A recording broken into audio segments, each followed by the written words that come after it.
So I'm just gonna go off the cuff of this one, and all you're gonna get is this slide. That's it.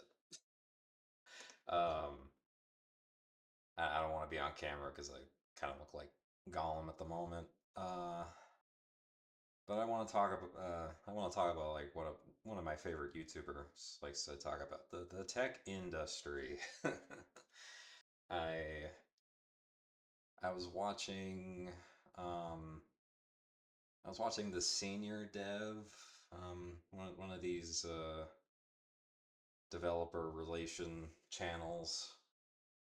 I'm not exactly sure what their product is or whatever they're selling, but I come across their videos every now and again. They seem to be focusing on the dark patterns of artificial intelligence or large language models getting into the software industry. Um, and I've been noticing some patterns myself. I have some inclination to continue working in the tech industry. I look for jobs sometimes, but the I last quit in 2024, end of 24, or no, end of 2023. So 2 years ago, and I quit. I quit my job because of some of this stuff, honestly. Uh, and I wanted to talk about it because I don't know. Um, I'm jaded. I want to complain, and I think some of the ways this is going is kind of interesting. I think it's kind of verging on the accelerationist self-destruction path. Especially the people that like to talk about this a lot or like to think that large language models are fucking awesome and they make me so productive. So it's this thing. It's this first heading. LLMs are a suggestion in scare quotes. I think this is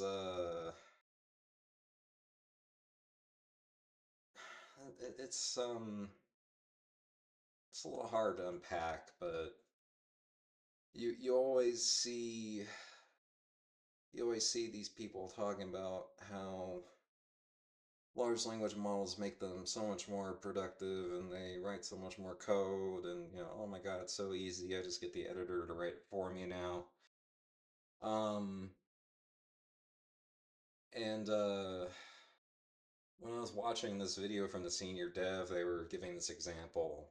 Um this Reddit poster that said they'd rather quit their job because their CEO is starting to feed them responses from ChatGPT from their company code base. And of course, all of the suggestions are, garbage. They don't amount to anything. But this concept that, any of this is a suggestion is starting to become kind of paper thin in my mind. Like, you see you see all these people talking about it, you see it in job postings, like every job post on the Y Combinator job board, it's all, like healthcare AI LLM, write my contract for me or something, We're gonna get rid of all those clerical people in the insurance industry because we don't need them, or we don't need people or whatever else.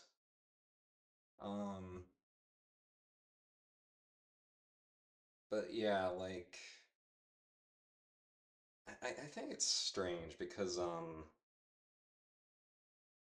think you do see a lot of people suggesting this as like um a demand from management. It's almost what people used to get up to, with like object-oriented programming or Java or whatever. Oh, we only do Java because my boss tells me that's what I have to do. I think it's similar in a way to that because it doesn't start with management. It starts with all of us suggesting to each other that, oh my God, this is the future, this is what we gotta do. And I think like the gains are dubious.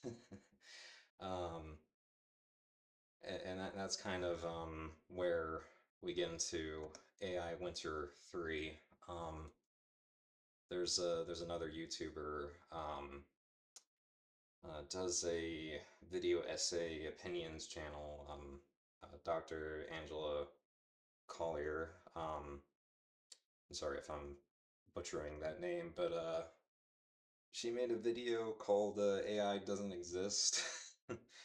And I tend to agree with the premise that, like, these are tools that we're being given to use, or people are suggesting that we use them for, whatever purpose.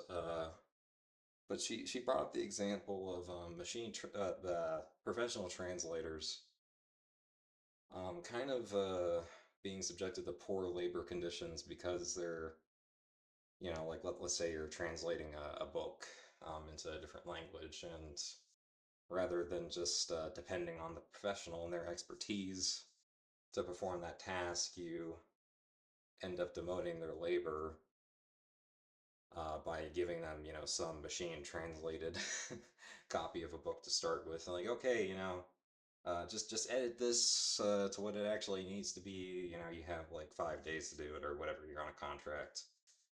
No salary for you, no W-2 for you, no job security for you. The machine can do most of your job, so who cares what you want? And I'm starting to think that this is creeping into the software industry. um, I remember watching some of George Hotz's earlier live streams where he talks about this kind of thing. I think that's sort of the zeitgeist of where this comes from. It's like, uh, can we do machine translation for business software? For some of it, maybe we can, but large language models don't write software though. They can produce somewhat convincing code, but they're not software engineers. We still need people to do that.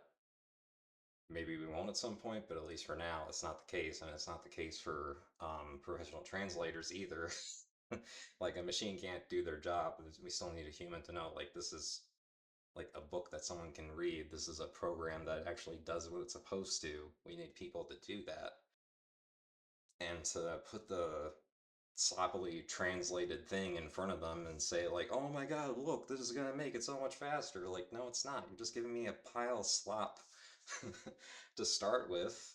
Like, this is supposed to help me. Like that's like my main objection with like all this LLM makes better, because like, does it make better? Does this thing doesn't understand anything. It's not artificial intelligence. So does it really understand my code? Does it, through prompting and through whatever computation it does on that prompt, does it actually understand my intention as to like what I want to know about this code base, or like what I need to change or something? And like, some people seem to grasp that, but even they're like kind of, sometimes it works, sometimes it doesn't. And for me personally, whenever I've tried to have like ChatGPT do like summaries of system designs or something. Oh, like, I'm trying to write this program. Do you have suggestions for me? And it just gives me a bunch of nonsense, Like, I haven't specifically tried it with like, oh, I have this code base that I need to go through, and I need to know like what some parts of it do. Can you give me an overview? Like, I haven't tried that yet, but it's just like, even the suggestion of doing that, it's why can't I just have better tools to read the code in the first place? Like, we have like these really fancy IDs. We have like fucking, Visual Studio and Roslyn, and C Sharp's great. We got that really, you know, well put together, even if like Microsoft kind of fucked it up towards the end, but it was there. Like, we can make it. We didn't need large language models for that. Why don't we just make that stuff better? Like, we had fucking small talk and it just all fits in a box. It's very easy to use. There's no fidgeting with with words. Like Grace Hopper, the inventor, or as far as we know, the inventor of compiler, a translator of source code to machine code, whatever you want to call that. She probably invented it, and even she had the intuition that natural language is not good enough for this application. Um, you need to have a structured language that people can understand and that can has a regular syntax that can be translated into machine code to better express intention. And natural language is just not that good for that. Of course, in the first place, it takes a lot of computational power to even get close to that. And when you finally do it, the semantic quality of the kinds of programs you can express in English or other natural languages is not that good. Um, and it doesn't matter how smart you think a large language model is, you're never going to get past that because it's just, you need semantics. This is like the thing that always comes up in philosophy. It's like you need the semantics to get this stuff to work because machines are not people.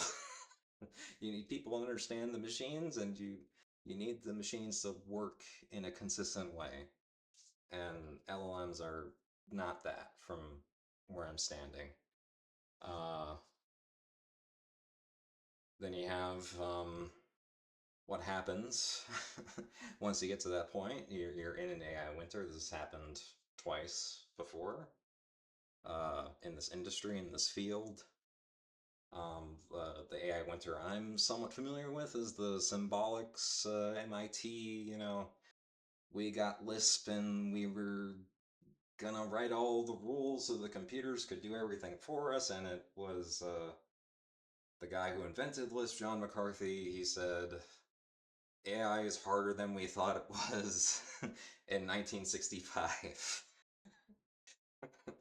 And it still is very difficult. So we're not there yet. We can pour hundreds of $500 billion or however much money Sam Altman thinks we need to make a machine god. And it's not going to do anything. We're just going to have $500 billion of GPUs sitting somewhere, just like we had, however many millions of dollars in Symbolics workstations that nobody bought. Like, you had to get like three successor corporations to get their inventions out in the world. And there's some cool stuff there. Like, that's kind of the sad part is like we're just going to be sitting on all this capital that does nothing, and we're going to have to wait, 20 more years because some guy thought it was a great idea to market this as artificial intelligence. It's fucking awful. Um, and then finally, we, thanks to that, thanks to the winter, thanks to the air getting sucked out of the room on a regular basis, we get to the financialization of software, to our austerity that we live in today. Um, Boss needs the money now. The interest rates are not zero anymore. Money costs money, so we gotta make the money to make the money back. And we're not doing it. The AI is not making us more money. The AI is just making us dumber, making us more scared of everything. And here we are. No more Xeroxes. No more. What's the guy's name? Brett Victor. Like, probably the most visionary person, or one of the most visionary people left in this industry. And that's one. I mean, I see some cool papers every now and again in software design. But most of what is it? ARXIV, whatever the pre-published website that everyone loves posting to Reddit with the new paper with the LLM that goes makes the line go higher. It's all that. It's all LLM, little better. Doesn't do anything new. We just like figured out a new way to do something to do the thing that we already knew how to do. Um, and I mean, I'm sure they like doing that, but where is the capability? Like, we got fucking Microsoft Copilot taking pictures of your desktop. Like that's what we get out of this deal. Like we get Bing, we get ChatGPT. Like it's just kind of frustrating to see this slink along like this, and most of the industry, we get like a fancy code editor or something, and like you can kind of ask it questions, but not really. And then the boss is like, "Well, okay, now I can like fire all these people, Agent Force, buzzwords. We don't need people anymore." It's just an excuse for austerity now. Like it's horrible. Like this can be good technology. It's probably good technology, but we're just using it for all the wrong stuff. Like we could be using it for better things. Could be using it for more automation. Um, could be letting the people do cooler stuff, but no. We're stuck playing with it for everything because boss says we gotta do that. So no more Xeroxes. We could live in a world with more Xeroxes. I mean, maybe this shouldn't be our highest aspiration that we let the private research take over everything like it has again, but yeah, I don't know.